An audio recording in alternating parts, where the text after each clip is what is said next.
ഇന്ന് ചിന്നപ്പോൾ സ്കൂളിലിട്ട് വന്നപ്പോൾ ഷാർജ ഉണ്ടാക്കണ മോഹമായിട്ടാണ് വന്നിട്ടുള്ളത്. രാവിലെ എൻ്റെ അടുത്ത് പറഞ്ഞു അമ്മ ഇന്ന് വൈകിട്ട് ഷാർജ ഉണ്ടാക്കണമെന്നേ.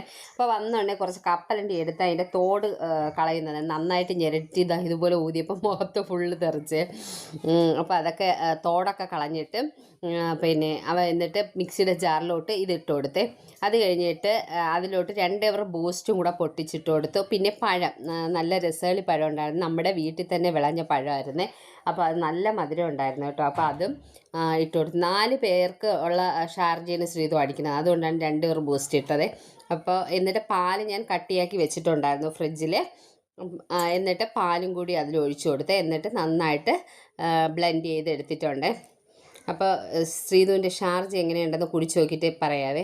അപ്പോൾ അവൻ്റെ ഷാർജ അവൻ തന്നെ ആദ്യം കുടിച്ച് നോക്കിയിട്ട് പറഞ്ഞാൽ അടിപൊളിയായിരുന്നു. പക്ഷേ ടേസ്റ്റ് ഉണ്ടായിരുന്നു, നല്ല ടേസ്റ്റ് ഉണ്ടായിരുന്നു. സാധാരണ നമ്മൾ എങ്ങനെയാണ് ഷാർജ ഉണ്ടാക്കുന്നത് അതുപോലെ തന്നെ ഉണ്ടായിരുന്നു, നല്ല ടേസ്റ്റ് ആയിരുന്നു കേട്ടോ. അവൻ ഈ പാചക കാര്യത്തിൽ ഭയങ്കര താല്പര്യമാണ്.